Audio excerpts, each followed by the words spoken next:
In this channel, I'd like to showcase some books written in my native language, Malayalam.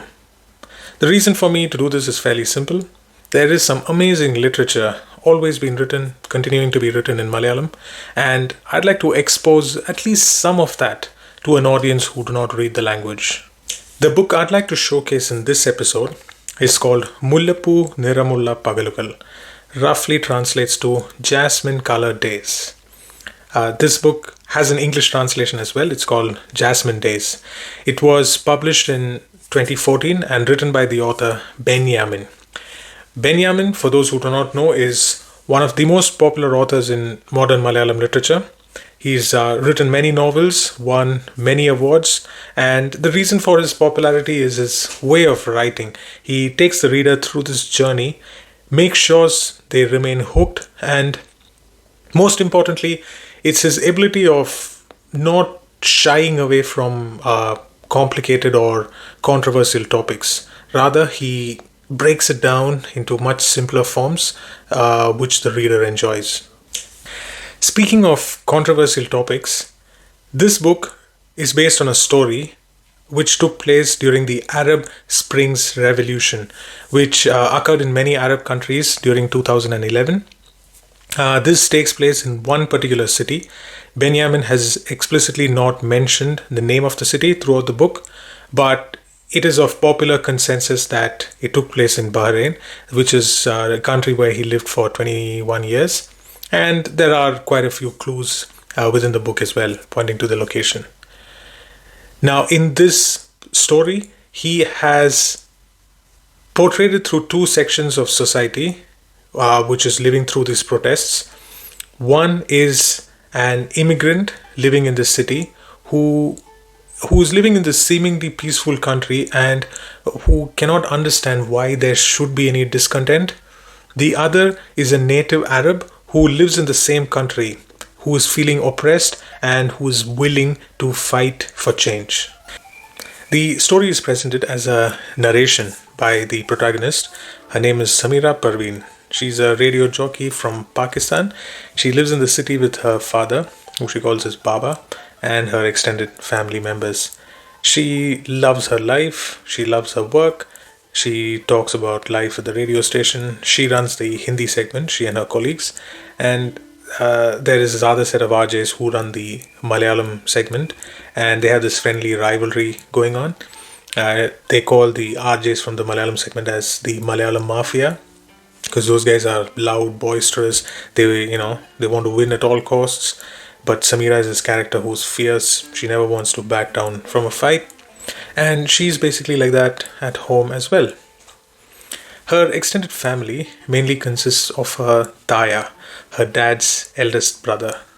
Then there are a couple of other brothers, their wives, their kids. So they all live in this joint family type situation. Her Taya came to the city many years ago and he works as a cop. He then brought his brothers later on and helped them become cops as well. Apart from the family members, the house which she calls as Taya Ghar, it's on a street where there are other Pakistani families as well. Many of them came to this city with her Taya's help. So he is this patriarch figure. He's loved and respected by many. So she's living this life she loves in a city she came to about 3 years ago. Then at work, she meets this guy called Ali Fardan, who is a native of the city. Now, Ali does technical work at the studio and they don't have much interaction until one day when Ali and his friend were having an argument with the Malayalam Mafia and Samira sides with Ali. Following that, he sends her a friend request, which she accepts. They chat, they start playing Cityville, and a small friendship starts developing. One day he mentions to her about a friend's gathering where they play music, and she's instantly interested because she loves to play the guitar and she's not had a chance to after moving to the city. So Ali introduces her to this small band. They're called the String Walkers. Now, they're a group of people, they come from diverse backgrounds, they're all united by music. Now, Samira starts to enjoy these night sessions immensely. She picks up late shifts at work just so she doesn't have to keep lying to her family as to where she's going. Now, through these interactions with Ali, she starts to understand that there are more layers to this guy than he initially showed. He gets fierce, there's this fierce intensity when he talks about certain topics, when he listens to certain music, and she really doesn't get the whole picture until a conversation with a work colleague. Now, this guy called Yunus tells her that there are rumors floating in the office about her and Ali, and he didn't say her and Ali, he said with you and with that second class citizen. And although she immediately starts yelling at him, that comment about the second class citizen, that catches her attention and she questions him on that. From that moment on, she starts to get a picture of where Ali was coming from. She understands that Ali is a Shia Muslim who are considered as second class citizens in this country and many other countries. For those of you who do not know, Shia and Sunni are two sects within Islam who are traditionally on opposite sides. In many Arab countries, Sunnis hold positions of power even though the majority of the people are Shia. She learns more about the history of Shias and Sunnis from another colleague who's a Shia herself. She learns that these two branches were formed after the death of Muhammad Nabi due to a disagreement on who his successor should be. Here she remembers this incident which happened once in her own house. There was this procession which she saw from her balcony. This was the Shia's traditional Ashura festival.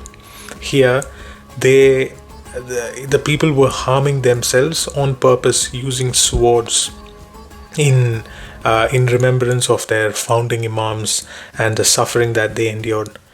At that time, Samira didn't know what this was about, and she went and told her Taya about it, who immediately dismissed it with zero interest. Now, when she started learning more about this, she understood her own family's disdain towards Shias, being Sunni themselves. Now, at this point in the story is when the protests start. The protests are part of the Arab Springs movement, which happened around 2011 throughout many Arab countries. The reason for the whole movement is multifaceted, but in a nutshell, it was basically the eruption of resentment which had been building for many, many years. It just needed one small spark for it to come through. That spark happened in Tunisia, where a vegetable vendor, he set himself on fire following police harassment. In Samira's city, there are incidents which build up to the protests. The main protests, they happen in the city square. It is called the Pearl Square. Before Samira knows it, the square is filled with tents, stalls, thousands of people gathered. It's an almost festival atmosphere. There are rallies being held, slogans chanted. There are scenes which have never been seen before, in that city. The people who were oppressed, they found a voice and they were just coming forward.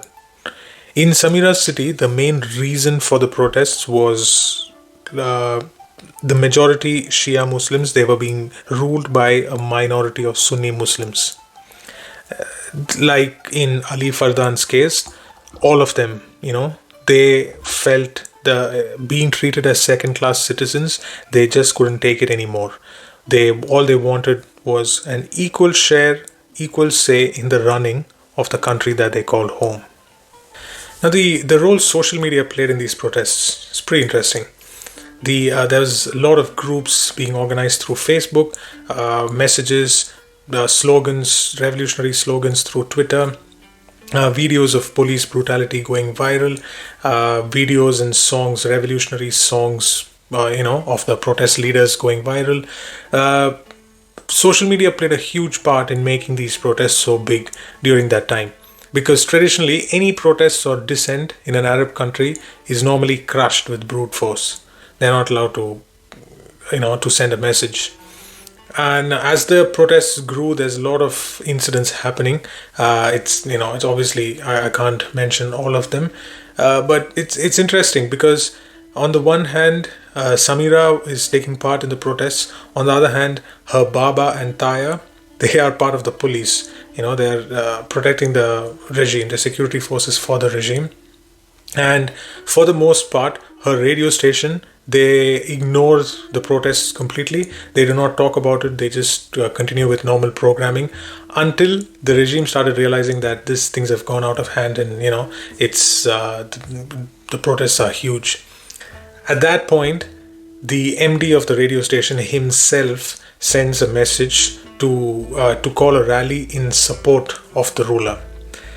The people who come for that rally are immigrants.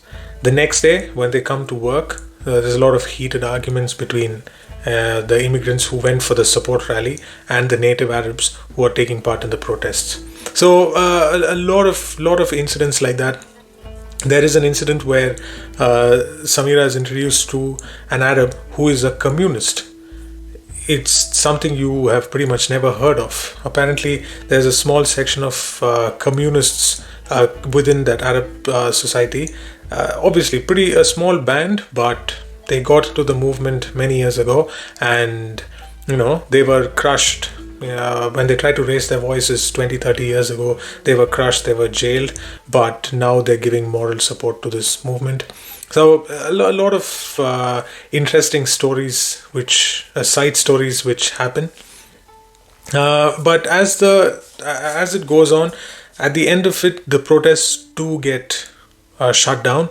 The country actually calls support from neighboring armed forces to come and assist the police, and the protesting square, it's just bulldozed. They've got like helicopters. There's a whole scene where it's comes through. Now, once the protests are crushed, the regime starts their job of hunting down and cracking down. Then certain events happen which turns Samira's life upside down. She has to make certain choices which no normal person would ever want to make in their lifetime. Now, obviously, I'm not going to speak about those events or about Samira's turmoil, because that is something which a reader has to experience through Benyamin's words. That brings us to the end of this video. Please let me know your thoughts in the comment sections below. Thank you so much for your time. Thank you for listening.